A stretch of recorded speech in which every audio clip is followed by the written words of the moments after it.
English spoken की class में आज हम पढ़ेंगे ही और सी के बारे में। इससे पहले हमने आई, वी और यू के बारे में हमने पढ़ा है।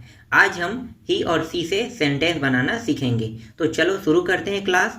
तो ही और सी सब्जेक्टिव केस के बारे में जान लेते हैं। तो ही और सी का अर्थ क्या होता है? ही और सी का अर्थ होता है वह होता है। दोनों का अर्थ यहाँ पे वह हो रहा है। तो ही किसके लिए लगेगा और सी किसके लिए लगेगा, ये हम आज जानेंगे। तो ही जो है वो मेल पैटर्न के लिए उपयोग होगा और सी जो है वो फीमेल पैटर्न के लिए उपयोग होगा। जब महिला की बात हो तो सी का उपयोग करेंगे और जब पुरुष की बात हो तो ही का उपयोग करेंगे। ये चीज आपको समझ में आया? अब यहाँ पे देखो, यहाँ पे दो चित्र बने हुए हैं, ठीक है, यहाँ पे पास में और एक चित्र बना हुआ है दूर में। तो ही या सी हम दोनों में से किसी का भी उपयोग करते हैं तो दोनों का अर्थ क्या होता है? वह होता है। तो दोनों का अर्थ अगर वह हो रहा है, इसका मतलब क्या है? दोनों जो है वो दूर की वस्तुओं को प्रेजेंट कर रहा है। किसको प्रेजेंट कर रहा है? दूर की वस्तुओं को। यहाँ पे मैंने लिखा भी है, ठीक है, ये दूर खड़ा है इसलिए ये दूर की वस्तुओं के लिए है। ठीक, समझ में आ रहा है? तो दूर की वस्तुओं को ही और जो सी है वो प्रेजेंट करता है। तो यहाँ पे आई का मतलब मैं, और यहाँ पे मेरा एक दोस्त है, फ्रेंड, ठीक है, और ये दूर खड़ा हुआ कोई व्यक्ति है जिसको मैं जानता हूँ। फिलहाल ये समझो, जिसको मैं जानता हूँ, तो उसी के लिए मैं एक सेंटेंस, यहाँ पे जितना भी सेंटेंस है उसी को संबोधित करते हुए मैं यहाँ पे सेंटेंस का निर्माण करता हूँ। तो चलो देखते हैं सेंटेंस कैसे बनेगा। तो यहाँ पे सब्जेक्टिव केस के साथ वर्ब का हम उपयोग करेंगे। यहाँ पे वर्ब का चौथा रूप हुआ है। ये उस वर्ब के साथ उपयोग होता है जिस शब्द में कार्य का होना संबोधित करता है। तो कार्य के होने को संबोधित करने के लिए हम उसमें आईएनजी लगा देते हैं। तो देख लो यहाँ पे आईएनजी लगा है, कार्य का होना है या नहीं ये आप चेक कर सकते हो। तो टाल्किंग मतलब बात करना, बात कर रहा है, तो बात कर रहा है मतलब कार्य का होना है। स्विमिंग कर रहा है, स्विमिंग मतलब कार्य का होना है, मतलब कुछ कर रहा होगा, कुछ काम कर रहा होगा, तभी क्या होगा, वहां पे आईएनजी लगेगा। और किसके साथ लगेगा? वर्ब के साथ।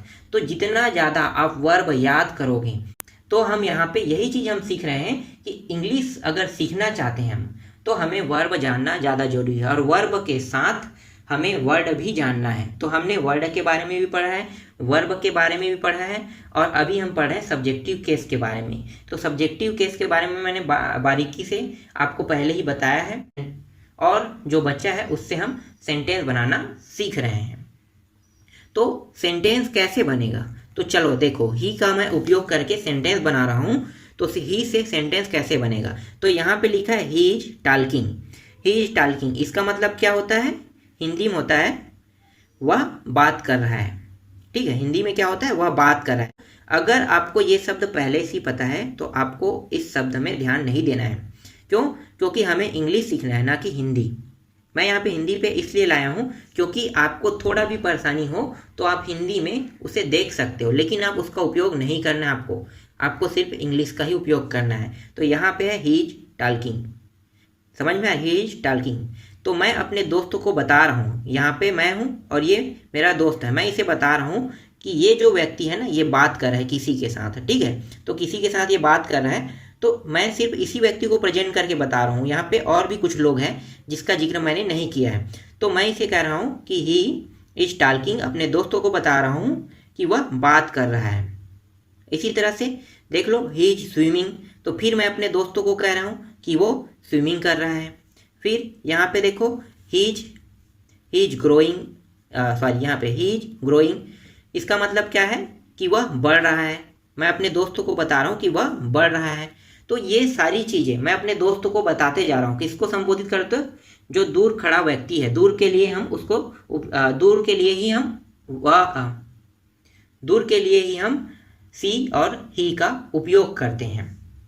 तो मैं दूर के वस्तु के लिए इसका उपयोग कर रहा हूं। तो चलो और कुछ सेंटेंस बनाते हैं। यहाँ पे देखो, he is reading, he is lifting, he is opening, इन सभी का अर्थ क्या होता है? रीडिंग का मतलब पढ़ना होता है। ही इज रीडिंग, वह पढ़ रहा है। ही इज लिफ्टिंग, वजन उठाना मतलब उठा रहा है। अभी मैं यहाँ पे वजन शब्द को ऐड नहीं किया हूँ, ठीक है, धीरे धीरे हम सीखेंगे उनको भी ऐड करना। अभी हम छोटा छोटा सेंटेंस बनाना सीख रहे हैं। तो यहाँ पे क्या है? ही इज लिफ्टिंग, फिर ही इज ओपनिंग मतलब वह खोल रहा है। ही इज जंपिंग, वह कूद रहा है। तो मैं सारी बातें, ये जो मैं हूँ, ये अपने दोस्तों को बता रहा हूँ कि ये सारी जो चीज़ क्रिया है ये सब के सब ये व्यक्ति कर रहा है। ठीक, समझ में आ रहा है आपको? तो जो मैं यहाँ पे पढ़ रहा हूँ उसका अर्थ यही है। फिर यहाँ पे देखो ही इज मेकिंग, फिर मैं अपने दोस्तों को बता रहा हूँ कि वह कुछ बना रहा है। ठीक है, वह बना रहा है। ही इज टीचिंग, वह सीख रहा है। ही इज ईटिंग, वह खा रहा है। ही इज कमिंग, वह आ रहा है। ही इज रनिंग, वह दौड़ रहा है। ठीक, तो वर्ब का जो चौथा फॉर्म है इसमें आईएनजी लगा है, और आईएनजी लगने का मतलब है कि कार्य का होना। तो वो कार्य हो रहा है तभी उसमें आईएनजी लगेगा, अगर कार्य नहीं होगा तो आईएनजी नहीं लगेगा। और यहाँ पे जो इज लगा है वो टेंस से आया है और ये सेंटेंस को कंप्लीट करा रहा है। ठीक, समझ में आ रहा है? तो इज क्या है? सेंटेंस को कंप्लीट कराने के लिए हम इसका उपयोग कर रहे हैं। चलो और देख लेते हैं कुछ सेंटेंस। तो यहाँ पे देखो subjective plus verb, verb first लिखा है, मतलब वर्ब का पहला रूप। मतलब ये क्या है? वर्ब का पहला रूप कब उपयोग होता है? वर्ब का पहला रूप का उपयोग तब होता है जब कार्य का होना प्रदर्शित नहीं किया जाता। समझ में आ रहा है? यहाँ पे कार्य का होना प्रदर्शित नहीं कर रहा है, मतलब इसीलिए यहाँ पे आईएनजी नहीं लगा है। यहाँ पे क्या है? वो पहले से है संबोधित कर रहा है के लिए यहाँ पे संबोधित कर रहा है। जैसे कि ही इज काइंड, काइंड का मतलब होता है दयालु, तो वह दयालु है, तो दयालु है कह रहा है। देखो है, तो क्या यहाँ पे वो कार्य कर रहे हैं? नहीं कर रहे हैं ना, इसीलिए यहाँ पे आईएनजी प्रयोग नहीं होगा। तो कुछ शब्द में आईएनजी प्रयोग नहीं होता है, कुछ में आईएनजी होता है। तो जिस वर्ब में आईएनजी प्रयोग होता है मैंने ऊपर में पहले ही बता दिया है कि क्यों होता है, और यहाँ पे आईएनजी प्रयोग नहीं हो रहा है तो क्यों नहीं हो रहा है।